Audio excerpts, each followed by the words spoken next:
오늘은 바이오인공지능연구센터 이현숙 센터장님을 모시고 말씀을 들어보도록 하겠습니다.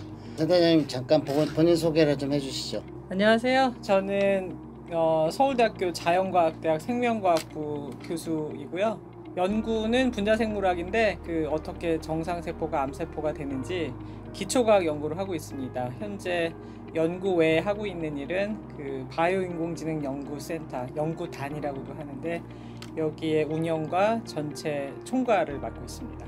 그러면 말씀해주신 바이오인공지능연구센터가 어떠한 연구센터인지 전반적으로 잠깐 설명을 해주시죠. 저희 바이오인공지능 연구단이 세 가지 면에서 우리나라, 제가 알기로는 전 세계적으로도 사실 유례가 없는 최초의 사례가 될 거라고 생각하는데, 첫 번째는 바이오 연구에서 AI를 받아들이고 그걸 도구로 활용을 해가지고 대한민국을 넘어서 인류 과학사에 어떤 족적을 남길 일을 좀 해보자라는 거대한 포부로 시작을 했고, 이게 국가 지원금도 아니고 민간의 순수한 기부금으로 시작했다는 데서 굉장히 다른 면이 있고요. 또 하나는 보통 연구과제 이렇게 공모를 할 때 어떤 목적을 가지고 하는데, 이 연구단은 사실 미래를 개척하는 거라 눈에 보이는 어떤 목표를 달성하라고 하지 않습니다. 그래서 사실 조건 없는 지원이거든요.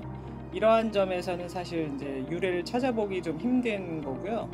혼자가 아닌 여러 명이서 같이 운영을 하는데, 이 모델이 성공을 해야 우리나라의 연구 풍토 그리고 연구 지원 제도까지도 영향을 미칠 수 있다는 좀 그런 각오로 일을 하고 있습니다.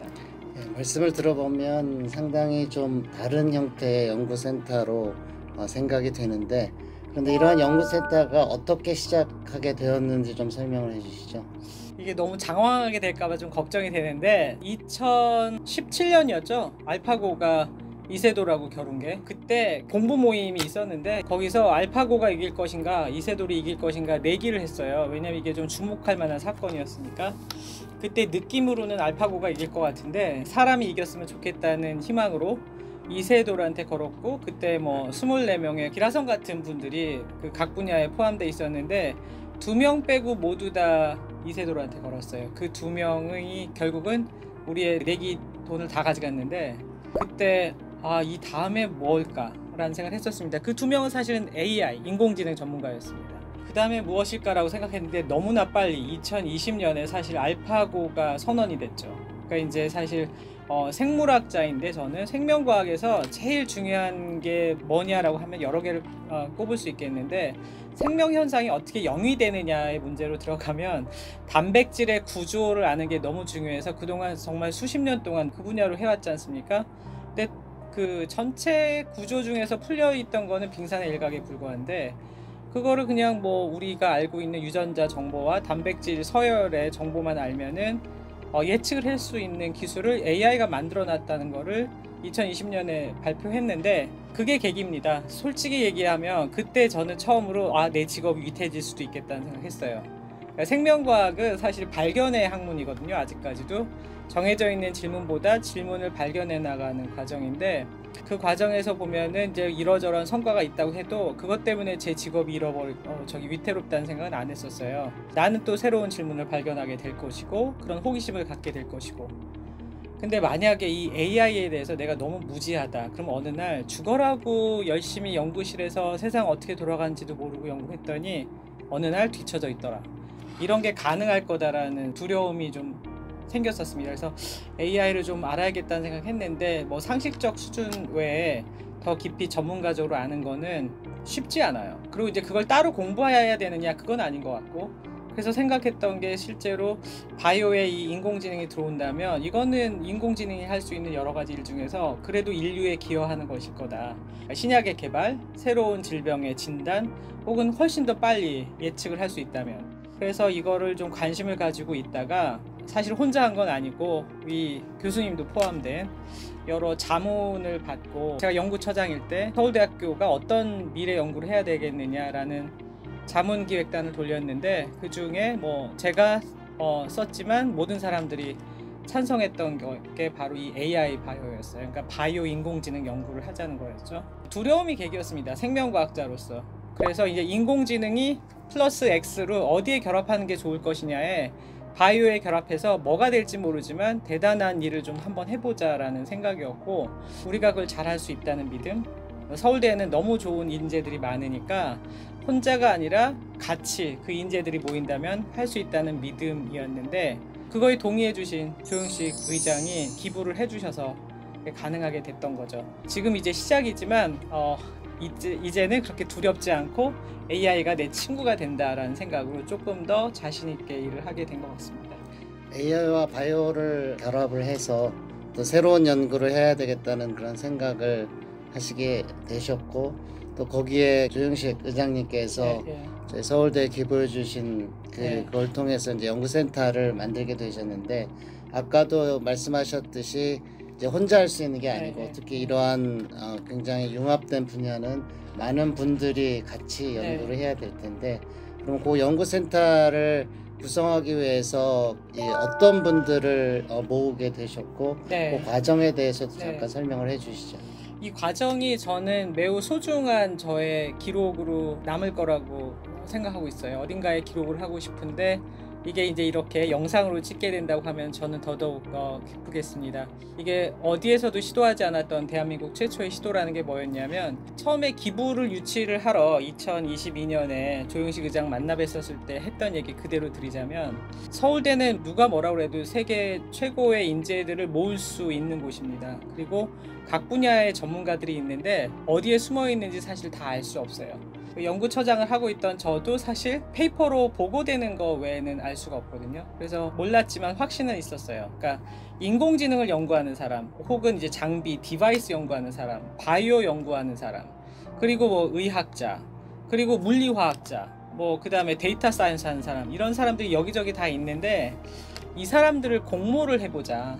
그래서 학과와 대학의 경계를 완전히 넘나드는 새로운 협력 연구체를 만들어 보겠다라는 포부였어요. 거기에 이제 조영식 의장이 동의해 주신 겁니다. 그분도 바깥에서 보기에 서울대가 어떤 역할을 할 수 있는데 큰 게 안 나와서 이제 고민이셨다고 하셨고요. 그런데 서울대가 그 말에 이제 딱 동의하신 거죠.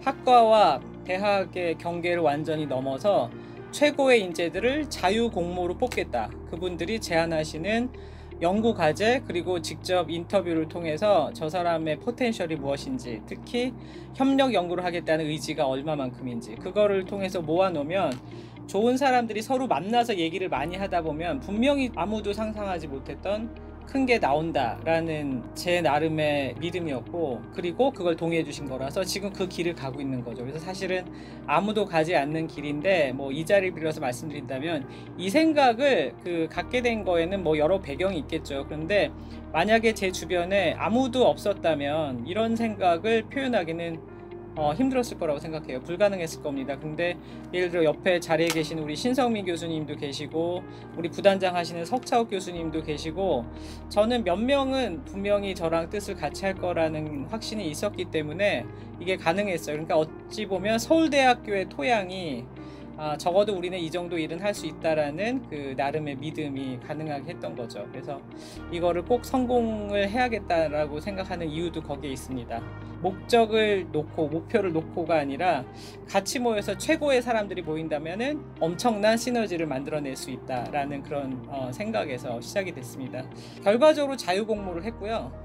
일부의 사람들은 사실 이런 방식을 잘 믿지 않았어요. 그러니까 연구비 나눠주는 건 줄 알고 오해했던 사람들도 있었던 것 같습니다. 그런데 저희는 운영을 시작하자고 동의했던 분들이 철저히 제일 좋은 연구자들을 뽑으려고 노력을 했고, 그렇게 하다 보니까 정말 학과와 대학 넘나들어서 지금 현재는 4개 대학, 5개 대학이라고 볼 수 있는데, 4개 대학에 이제 40여 명이 포함된 거대한 연구단이 됐죠. 이분들은 전적으로 다 협력 연구를 하고 싶다라고 오신 분들이에요. 그러니까 자신들의 연구만이 아니라 정말 모여서 어떤 큰 시너지를 내고 싶다라는 의지를 분명히 확실히 하신 분들이라 앞으로 우리는 이제 이 길을 가게 될 겁니다. 저도 센터장님과 함께 공모를 해주신 교수님들의 과제를 같이 본 기억이 있는데, 정말 어떤 정해진 그런 틀이 아닌 어떤 새로운 생각들이 많이 있는 것 같아서 기대가 됩니다. 그래서 지금 계속 몇 번 강조를 해주시긴 했는데, 다시 한번 저희 이 바이오 인공지능 연구센터가 기존에 많이 보던 연구소라든지 아니면 연구 그룹들하고 차별점이 무엇인지 아니면 어떻게 차이나게 앞으로 그 진행됐으면 좋겠다고 생각하시는지 다시 한번 좀 강조를 해주시죠. 연구가 무엇일까를 이제 생각을 해봤는데, 저도 이제 대학에 24년 정도 있으면서 어느 날은 보면은 이 대중한테도 우리가 인식을 잘못시키고 있는 것 같아요. 그러니까 연구를 통해서 그냥 그 사람들이 인정하는 좋은 논문을 내면 된다. 그게 과학 발전이냐? 그것도 과학 발전의 하나의 바퀴라고 생각합니다. 근데 그것만이 바퀴는 아니에요. 그 다음에 어떻게 하면은 그 좋은 논문을 내느냐, 그 이슈도 있고, 그 다음에 어떤 게 사람들의 삶을 바꿨고 인류의 역사에 남을 것이냐라고 생각하면은 그 부분까지는 우리나라 사람들이 생각 안 하는 것 같아요. 근데 저는 연구를 하는 가장 큰 자부심은 언젠가는 내가 그런 사람을 만나거나 그런 획기적인 발견을 이룬 사람을, 혹은 내가 거기에 참여하거나 그런 꿈을 꾸는 거죠. 그러려면 어떻게 해야 되느냐, 사지선다 시험 봐가지고 1등부터 10등까지 뽑는 건 아니잖아요. 그야말로 같은 그 꿈을 꿀 수 있는 이제 담대한 꿈을 꾸는 사람들을 모아서 같이 모아놓잖아요. 그러면은 여러분들 오펜하이머 영화 보셨죠? 그리고 이제 옛날에 이제 1950년대, 60년대 이때 보면은 이제 문화혁명이 막 일어나고 있던 이제 미국, 그 다음에 뭐 영국, 그 당시에 이제 전쟁 바로 다음에 일종의 이제 세계 리더들 국가에서 보면은 같이 모여가지고 이렇게 그냥 두서없이 막 굉장히 많은 세계적 발견들에 대한 얘기를 되게 많이 해요. 거기서 나온 건 사실 우리가 그 분야를 지금 쫓아가고 있는 거거든요. 그래서 사실 저는 최고의 연구자들이 모였다라는 것 자체에 그냥 의미를 많이 둬요. 거기서 어떤 목적을, 야 우리 저기 알파폴드를 대항할 거를 만들자라는 건 아니에요. 바이오인공지능 연구단은 적어도 바이오에 제 질문이 있는데, 그 중에서 우리가 뭘 제일 재밌어 하는지, 뭘 하면은 제일 좋을지를 우리가 같이, 야 이거에 흥미 있다, 그러면은 각각의 그 전문성을 가진 사람들이 나 이거 할 수 있어, 저거 할 수 있어, 그래가지고 뭐 오펜하이머의 그 맨하탄 프로젝트에서 보면은 내가 계산해 올게, 내가 그 파일럿 실험 해볼게, 이런 거 있잖아요. 이게 가능했으면 좋겠다는 생각이에요. 그래서 좋은 사람들 모아서 거기서 어떤 그 프로젝트를 스스로 도출을 하게 하고, 거기서 그 프로젝트를 우리가 지원하는 방식, 이거를 지금 꿈꾸고 있는 것이고, 그거를 이제 모두 다 동의해 주신 거죠. 이 방식은 사실은 아마 아무도 못 들어봤을 건데, 적어도 알파폴드에 대항할 거, 구글에 그 대항할 거를 할 겁니다라는 정도는 넘어서는 그런 비전이라고 생각합니다. 저도 그 이제 센터가 저희가 작년에 이제 시작을 한 다음에 이제 매달 저희 워크숍을 하고 있는데, 거기에서 그 센터장님이 말씀하신 것처럼 자유롭게 토론하는 그런 것들이 진행이 되고 있는데, 아직은 조금 어색해 하시는 것 같아요. 그러니까 저희가 그런 걸 많이 안 했기 때문에. 그렇지만 점점 이제 그 서로 그 다른 분야에 있는 분들이 아무 질문이나 하고 또 저희가 궁금한 것을 그 알아가는 과정들이, 그러니까 이 시도들이 아직은 저희가 조금 부족할 수 있지만 지속하다 보면 새로운 것이 나올 것으로 기대를 합니다. 그러면 이 센터가 이제 뭐 지금 시작을 해서 두 번째 회의이긴 한데, 뭐 10년, 20년 이렇게 간다 그러면 좀 전에도 사실은 어느 정도 말씀을 해주시긴 했는데, 어떤 비전을 갖고 계실까요? 10년, 20년 후에 이 센터의 모습이 어떻게 됐으면 좋겠다. 지금은 이제 바이오 인공지능이잖아요. 그래서 누가 보면 두 분야만 결합했는데 보인단 말이에요. 바이오하고 인공지능만. 근데 사실은 물리화학자 들어와 있고요. 그 다음에 수학자 들어와 있고, 뭐 통계학자 들어와 있고, 기계공학자 들어와 있고 그래요. 저는 그래서 여기서 뭘 보냐면, 앞으로 AI 말고 다른 어떤 첨단의 기술이 도입이 돼야지 우리가 어떻게 보면 가장 그 흥미로울 질문을 풀 수 있다. 그럼 그거를 받아들일 수 있는 그런 연구단이 됐으면 좋겠어요. 그래서 그게 개명은 필요 없다는 거죠. 우리가 얘기하는 바이오 인공지능은 정말 첨단의 그 질문에 대해서 우리가 대답을 하려고 모인 도전 연구단이란 뜻이지, 인공지능만 합니다 내지는 바이오 아니면 절대 안 돼요 라는 얘기가 아니었으면 좋겠다는 생각이에요. 물론 지금 현재는 예컨대 무슨 뭐 작물 유전체 개발한다는 거 이런 건 아니어서 인간의 질병이 왜 생기고 어떻게 잘 진단하고, 그 다음에 우리가 신약은 어떻게 개발할 수 있는지, 생명과학의 가장 중요한 그 비밀은 이제까지의 실험 방법으로 잘 너무 힘들었다면 인공지능이 들어오고 데이터 사이언스가 들어오면 어떻게 풀릴 수 있는지, 이것에 하고 있거든요. 근데 이 기조는 유지해 가면서, 뭐 우리 보면 지난달에도 디바이스 하는 사람 들어와서 발표하는데 너무 멋졌었잖아요. 그런 식의 발전을 했으면 좋겠어요. 그래서 자기가 진짜 정말 완전히 그 순수 수학하고 있는 줄 알았는데 그게 적용될 수 있다면 그거 되게 멋있겠다. 그러니까 예를 들어 이론 화학 하시던 분이 어느 날 보니까 이게 바이오의 제일 중요한 질문을 풀 수 있다, 이런 게 지금 가능해졌잖아요. 그래서 저는 그냥 종합과학이라고 생각해요. 그렇게 발전해 갔으면 좋겠어요. 그래서 뭐 10년 20년 후에는 당연히 그때는 뭐 2대일지 3대일지 4대일지의 새로운 리더십일 거 아니에요. 그런데 이 꿈은 그냥 같이 갔으면 좋겠다. 그래서 진짜로 우리가 뭔가 좀 할 수 있다, 작은 나라에선 대단한 거를 만들어낼 수 있다는 거를 좀 서울대학교가 보여줬으면 하는 바람입니다.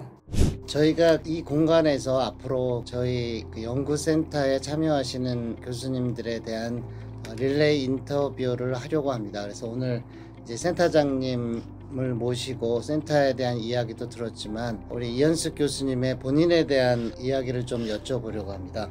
먼저 교수님의 연구 분야에 대해서 간단히 좀 설명을 다시 해주시죠. 저는 사실 질병, 특히 암, 노화가 어떻게 생기는지의 최초의 사건들에 대해서 연구하는 분자생물학자예요. 그래서 의사는 아닌데 많은 사람들이 저한테 자기의 질병에 대해서 상의를 하지만 저는 그거의 메커니즘에 관심이 있는 사람입니다. 그래서 제가 했었던 일 중에서 세계적으로 가장 일반인도 아는 거는 예를 들어 이 유방암하고 난소암, 췌장암의 유전자가 BRCA2라는 암흑제인자인데 그거를 어떤 일을 하는지, 왜 암이 생기는지를 최초로 규명한 게 저의 박사 때 연구였고 지금까지 계속 그 새로운 그런 일을 많이 하고 있습니다. 그 분야로는 노화는 왜 관계되느냐, 그게 텔로미어 어떻게 항상성을 유지하는지. 그래서 요새는 온 국민이 아는 텔로미어인데 옛날에는 그게 염색체 말단이라서 이 어려운 단어를 소개하는 일을 제가 했다고 자부할 수 있습니다. 그러면 이 전공을 정하게 된 어떤 특별한 계기가 있으셨나요? 저는 제 마음이 이끄는 대로 갔던 것 같아요. 저 사실은 이제 분자생물학을 하는 게 재밌을 것 같다는 막연한 그 KBS 3일의 다큐멘터리에 홀려가지고 학부 전공을 선택을 했는데, 분자생물학이 무엇인지는 그 당시도 별로 잘 아는 사람도 없고 전공한 사람도 없어서 그 텍스트로만 봤었어요. 그래서 피 보는 거 싫으니까 그러면은 피가 없는 식물을 해야겠다라고 해가지고 식물 분자생물학 석사를 했는데, 뭐 DNA 다루고 이러니까 그거는 실험적으로는 재미있는데 저의 가슴을 뛰게 하는 거는 그건 아니었어요. 근데 질병이 왜 생기는지, 그게 어떻게 되는지에 대한 거는 되게 궁금했고, 의사는 너무 하기 싫었지만 되게 궁금하더라고요. 근데 여러 기회로 이제 그런 연구를 할 수 있게 되고, 그래서 이건 진짜 재밌다, 그래서 신난다 라고 생각을 해서 갔던 것 같아요. 그래서 제가 정한 건 아니고 저는 사실은 제가 재미있는 거를 추구했었고요. 제가 청춘을 투자를 해도 아깝지 않다라고 생각하는 쪽으로 가다 보니까 이렇게 왔습니다. 그리고 솔직히 얘기하면은 과학을 하다 보면 그 학생들한테 제가 그 얘기 한번 했는데, 제가 브라카투라는 엄청난 그 기회를 맡게 된 거는 대실패에서 비롯됐었어요. 그래서 이 얘기는 편집이 돼도 하고 싶은데 뭐였냐면, 제가 이제 유학을 가가지고 아주 좋은 랩들이 많이 있는데 랩 로테이션을 할 때 무슨 생각을 했냐면, 그 전에 식물분자생물학을 했었으니까 그건 안 하기로 했고, 그 다음에 이제 연구소를 좀 다니다가 갔었는데 암 생물학을 조금 했었는데 너무 경쟁이 심하더라고요. 특히 P53라는 유전자가 있어요. 바이러스가 어떻게 암을 일으키는지 연구하게 됐는데 경쟁이 너무 심해가지고 당시에 아무것도 없는 한국에서 제가 그래도 최초로 이제 세계적인 논문 냈다고 해가지고 주목을 받았는데 너무 힘들어서 암 생물학은 절대 하지 말아야겠다 라고 생각했던 게, 면역학이 너무 개발이 안 돼 있으니까 면역학을 하겠다고 해가지고 그 꼼수로 생각을 해가지고 들어간 연구실이었거든요. 그 로테이션 두 번째 그랬는데 거기서 면역학의 이제 분자생물학을 하다가 그 가설이 완전히 틀렸다는 거를 8개월 만에 입증을 해가지고 제가 1년 차에 그 박사로 진입하는 시험을 이제 우리 학교에서는 바이바라고 부르는데 그 떨어질 위기에 처했어요. 완전히 아무것도 없어가지고 보여줄 데이터 제로. 솔직히 말하면 VDJ 리커미네이션이라고 이뮤노글로불린이 얼마나 많이 다양하게 나올 수 있는지, 그 다음에 TCR이 얼마나 많이 다양하게 나올 수 있는지에 연결된 어떤 그 메커니즘을 푸는 거에 너무 획기적인 가설을 내세운 바람에 근거 없다는 게 이제 팡 드러나가지고, 근데 지금도 생각해보니까 그건 되게 자랑스러운 일이었는데 8개월 동안 죽어라고 해서, 그래서 아무것도 없으니까 나는 내가 이렇게 열심히 살았는데 10%는 꼭 쫓겨나거든요. 그 박사 못 올라가고 다른 학교에 가든지. 그게 제가 된다는 생각에 억울해가지고 잠도 안 오고 완전히 겁에 질려서 잠도 잘 못 자고 그랬었는데, 그 다음날 그 우리 교수님이 저를 불러서 제안한 게 바로 이제는 뭐 너무 유명해진 브라카2였어요. 그 뭐 저더러 너 브라카2라고 들어봤냐라고 해서 제가 들어봤다고 그랬더니 뭐에 대해서 알고 있냐, 그건 브라카1이다. 아무것도 모른다, 알려진 거 아무것도 없다. 근데 너 해보겠느냐라고 했는데, 제가 솔직히 하겠다고 했는데 아무 프로젝트가 없으니까 한다고 했죠. 근데 솔직히 그 순간에 아, 이게 내 커리어가 될 거라는 거 직감했던 것 같아요. 그게 계기였어요. 그리고 단 한 장의 데이터로 그 5화 패스하고 나중에 이제 좋은 논문을 낼 수 있었어요. 그래서 진짜 대실패가 저를 이제 성공으로 이끈 건데, 왜 그게 중요하다고 생각하냐면, 어찌 보면은 대실패하는 동안에 이 친구가 어떻게 하는지를 보고 저한테 기회 주신 게 아닌가라고 생각합니다. 그래서 어쨌든 주어진 기회였는데 왕창 망한 다음에 얻었던 기회였습니다. 어떻게 보면 약간의 직감도 있었어요. 아, 이거는 성공한다 라는 거. 근데 그 감을 믿어서 왔던 것 같아요. 지금 연구도 사실은 이게 인기다라고 하는 거는 저는 관심 없어요. 그냥 제가 하는 연구에서 탄생하는 질문을 쫓아가고 있다라고 믿고 싶어요. 뭐 느리더라도 그렇게 하고 싶습니다. 지금 말씀해주신 에피소드는 제가 예전에도 한번 들었는데, 지금 이야기하기에는 굉장히 좋은 이야기이긴 한데 당시에는 굉장히 힘드셨을 것 같은 당시는 힘들었죠. 생각이 들고요. 근데 이제 그런 경험을 하셨기 때문에 아까 그 센터에 대해서 설명하실 때 그 센터의 성격을 그렇게 정하고 우리가 실패를 두려워하지 않고 하자는 그런 생각을 하셨던 것 같은 그런 그 생각이 듭니다. 그럴 수 있어요. 근데 지금 분자생물학 쪽으로 오셔서 이제 암 생물학도 하시고 아까 텔로미어 얘기도 해주셨는데, 혹시 최근에 그 교수님 분야에서 다시 새롭게 떠오르는 어떤 키워드나 어떤 주제가 좀 있나요? 첫 번째는 AI, 인공지능. 그거는 제가 처음에 느꼈던 그거를 저만 느끼진 않았었을 거고, 모두 다 뭐냐면 이거 알지 못하면 나 도태되는 거 아니야 라는 식의 생각을 다 했었을 거고요. 그런데 이제 어떻게 접근해야 되는지 모르죠. 왜냐면 사실 느닷없이 갑자기 인공지능을 내가 공부를 해? 라고 한 거였는데, 지금은 어느 정도로 스며들었냐면, 뭐 연구를 하다가 실험 계획을 할 때 일단 뭐 다 알파 폴드, 로제타 폴드 들어가 가지고 찾아봐요. 찾아본 다음에 예측을 기반으로 몇 개 실험 디자인을 새로 하죠. 그거를 일반적으로 하고 이제 학회에서도 한 세션이 항상 있는 거니까 인공지능은 큰 화두입니다. 저랑 우리 연구실이 시도한 방법은 뭐냐면, 모든 분야의 최고의 전문가가 되기보다는 그 분야의 최고랑 친한 친구가 되면 된다 전략이죠. 그래서 이 바이오 인공지능 연구단도 이제 그렇게 하고 있는 거고, 인공지능은 큰 화두예요. 다른 하나가 일종의 통계학의 인포머틱스의 시대를 지나서 인공지능인 것 같고, 다른 하나가 뭐냐면 노화예요. 노화. 우리나라는 고령화 사회에 들어가서 더더욱이지만 인류 마지막까지 사람들이 가장 열심히 연구할 거는 아마도 내가 왜 병에 걸려 죽어야 되는지, 그거에 대한 거거든요. 누구도 피할 수 없는 게 노화거든요. 그래서 노화에 대한 연구가 굉장히 큰 화두입니다. 놀랍게도 지금까지 노화에 대해서 분자생물학적으로 밝혀진 거, 그러니까 분자생물학이라고 제가 얘기하는 거는 왜 꼭 분자생물학이어야 돼? 그러면은 분자생물학이야말로 메커니즘이거든요. 과학. 별로 없어요. 그래서 제가 이제 텔로미어 연구하는 게 그게 굉장히 핫토픽이고, 그런데 그 이유도 그렇고. 근데 왜 염증이 생기지? 이런 거 잘 모르잖아요. 노화되면서 염증 많아지고 면역력 떨어지고 그래서 온갖 질병 걸리거든요. 이게 전혀 거의 없어요. 그래서 그게 제 개인적인 그 선호도일 수 있지만 그게 큰 화두라고 생각합니다. 그러고는 이제 세 번째가 신약을 어떻게 창출하느냐죠. 그 중에 하나가 뭐 암을 정복할 수 있냐 그러면은 이제 면역 항암제. 면역 항암제가 나왔다고 하지만 그건 하나인 거거든요. 10%의 암만 타겟하는. 그거 개발하는 거. 그러니까 이 모든 게 사실은 온갖 화학, 수학, 그다음에 인공지능, 뭐 데이터 사이언스 이런 데가 들어올 수밖에 없고, 그다음에 인문학적 상상력 이런 것까지 들어올 수밖에 없어요. 노화 이러면 20살에는 자기는 자기 일 아니라고 생각하지만 56세 돼 보세요. 자기 일입니다. 제가 옛날에는 나는 65세는 더 이상 살지 않겠다라고 썼었는데 일기장에, 지금은 전혀.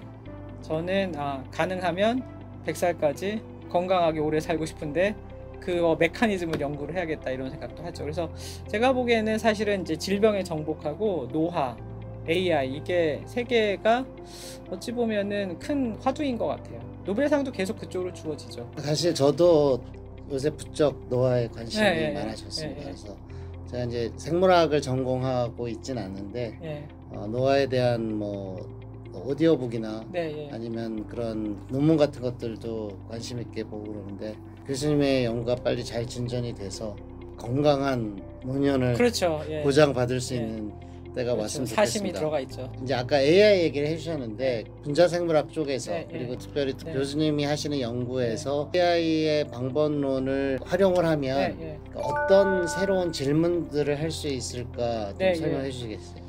더 큰 게 많을 텐데 그냥 저는 이제 제 수준에서 바이오 연구자의 수준에서 당장에 이제 어떤 것들이 해결되는지를 조금 말씀드릴게요. 하나가 뭐가 있냐면 예컨대 사람들이 돈을 되게 많이 내 가지고 그 유전자 시퀀싱을 모두 다 했어요. 그래서 그 전엔 통계학적으로 이제 뭐 이게 암 유전자야, 이게 문제가 있으면은 암에 걸릴 거야, 뭐 이 정도의 수준이었다면은 지금은 어떠냐면 좀 더 욕심이 생기는 거죠. 근데 그 욕심이 뭐냐면 이 사람이 질병에 걸릴 확률 뭐 이런 거를 그 예측을 해낼 수 있다면 이란 생각을 하는 거예요. 근데 그거는 이제 수없이 많은 데이터를 학습시켜 가지고 누가 할 수 있냐면 사람이 아니라 AI가 제일 잘할 수 있는 거죠. 그래서 최근에 발표된 게 영국에서는 지난 수년 동안 되게 그 국가가 돈을 많이 들여 가지고 영국 사람 50만 명의 유전자를 모두 다 시퀀싱 했거든요. 엄청나게 빅데이터인데 질병에 걸린 사람도 있고 아닌 사람도 있고 성별, 에스닉 그룹 다 있단 말이에요. 그거를 분석을 해가지고 어떤 질병 인자 혹은 이제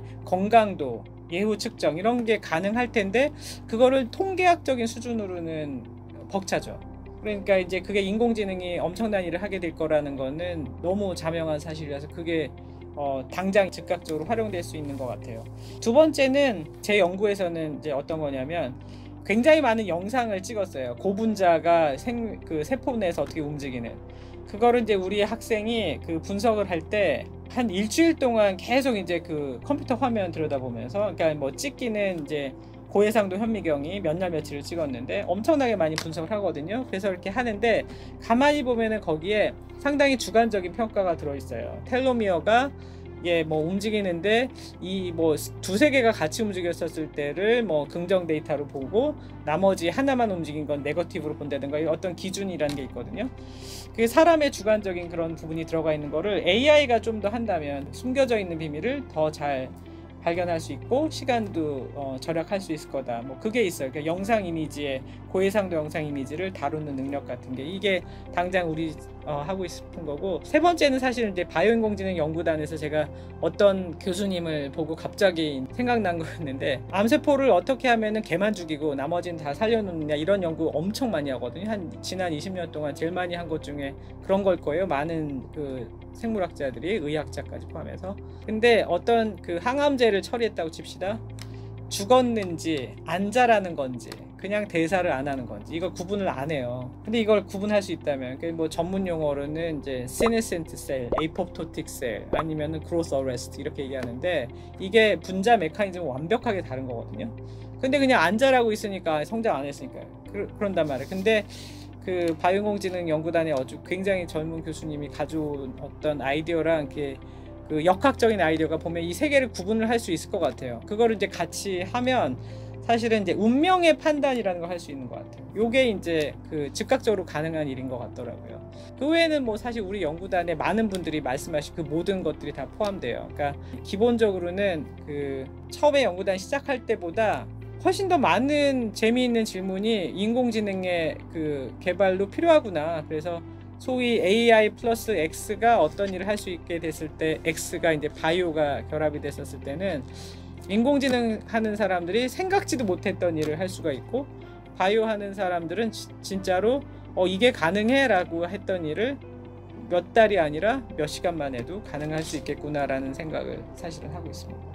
교수님께서 뭐 지금까지 훌륭한 일도 많이 하셨고 그러니까 이 연구에 있어서도 꼭 연구의 성과뿐만 아니라 제가 이제 옆에서 뵙기에는 어떤 롤 모델로서의 역할도 많이 하고 계신데 앞으로 이제 기초과학을 하고 싶어하는 다음 세대한테 어떤 롤 모델로서 어떤 이야기를 좀 해주고 싶은 게 있으신가요? 사실 제가 그런 얘기하는 거에 적합한 사람인지에 대해서는 저 스스로는 좀 회의적이에요. 그러니까 그냥 저는 제가 하고 싶은 거 하고 사는 거 같거든요. 그러니까 뭐 그건 아닌 것 같은데 이게 인터뷰가 어쨌든 바이오인공지능 연구단 때문에 하는 거니까 그거하고 관련돼서 말씀드린다면 제가 어느 날 눈 떠봤더니 이미 그 시니어 교수더라고요. 그러니까 세월이 많이 흘렀고 뭐 이렇게 신성민 교수님이나 제가 존경하는 학교의 여러 교수님들이 저 막 응원하고 격려해가지고 있을 때 젊은 교수인 줄 알았는데 어느 날 보니까 중진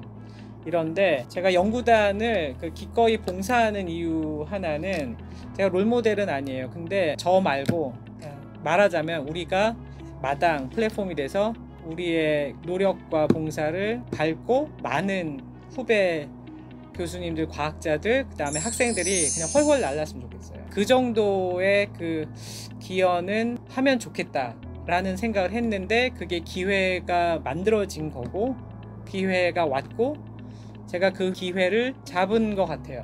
그래서 이제 이거를 통해 가지고 더 많은 사람들이 새로운 사이언스를 하고 그게 뭐가 됐던 간에 그리고 새로운 거를 할 수 있다면 그게 제가 그냥 잘 산 거겠다라는 정도의 생각을 하죠. 그래서 바이오인공지능 연구단은 그냥 200억짜리 연구단은 아니라고 생각해요, 저는. 그리고 이거를 기반으로 더 많은 기부금과 더 많은 연구비를 따는 것도 가능해요. 그런데 그렇다 해서 그게 3배가 돼가 600억이 되면 600억 사업단이냐, 저는 그렇게 생각 안 해요. 그냥 사람들의 꿈이 모여가지고 여기서 그 중에 뭐 한 우리가 뭐 지금 170명이거든요, 학생들까지. 170명 중에 단 2명한테만이라도 엄청난 기회를 주고 꿈을 줄 수 있었다면 그건 성공이라고 생각합니다. 그래서 저는 그런 일을 좀 해야겠다는 생각을 하고 있죠. 근데 이 말씀은 꼭 드려야 돼요. 이게 혼자 하는 게 아니에요. 그래서 이제 같이 하자고 그 모티베이션을 주는 내용도 아닙니다. 다만 인공지능 연구단에 합류한 모든 교수님들이라고는 제가 확신할 수는 없지만 사실은 이 길이 맞다고 지원해 주신 뭐 신서민 선생님이나 여러 분들이 계시거든요. 그분들을 믿고 제가 하는 건데 이게 이런 게 롤모델이 되면 좋겠어요. 그러니까 과학은 자기가 하는 거기 때문에 의대 안 가고 과학자 되는 게 나중에 너네가 더 행복할 거야 라는 얘기는 약간 좀 클리셰? 식상해서 더 이상 하고 싶지 않아요. 저는 그렇게 믿지만 근데 그거보다 이게 얼마나 많은 그 시너지를 낼 수 있는지를 보여주는 거를 내가 한번 해봤으니까 당신들도 한번 해보세요. 이런 거는 좀 해보고 싶어요. 그런 롤모델이 될 수 있다면 뭐 솔직히 한 세상 잘 살았다고 생각할 것 같습니다. 오늘 굉장히 좋은 말씀을 많이 해주셨는데 저도 개인적으로 그냥 한 말씀만 드리면 이제 그 저희 서울대가 해야 될 역할이 있고 또 지금쯤은 저희 서울대 이런 인공지능 연구단과 같은 센터장님께서 지금 이 기대하는 형태의 멋있는 그 연구 그룹이 나올 때는 됐다라는 그렇죠. 생각을 합니다. 그래서 뭐 센터장님이 계속 열심히 해주시고 참여하시는 교수님과 학생들이 잘 한다고 한다면 조만간 좋은 모습을 계속 보여줄 수 있을 것이라고 믿습니다. 예. 그래서 그거에 대해서는 제가 상당히 낙관적이에요. 사실은 저는 신성민 선생님한테도 많이 배웠고 태도 이런 거에서 그리고 지금 모여있는 사람들을 봤더니 적어도 대충 이제 약속했던 것에 대해서 동의하시는 분들이고 기꺼이 협력 연구를 하려고 하고 지금 받은 것보다 훨씬 더 큰 연구를 하고 싶어 하고 헌신하고 그러잖아요. 그래서 당연히 이렇게 하면 뭐 나옵니다. 당연히 나와요. 그게 뭐가 되는지를 약속을 안 하는 게 우리 연구단의 매력이라고 생각합니다. 네, 그래서 저희 연구단에 참여하시는 분들의 이야기는 이제 앞으로 계속될 거고요. 네, 예. 오늘 첫 번째 이야기로 센터장님과 네. 좋은 이야기를 나눈 것 같습니다. 여기서 마무리하도록 하겠습니다. 예, 감사합니다. 예.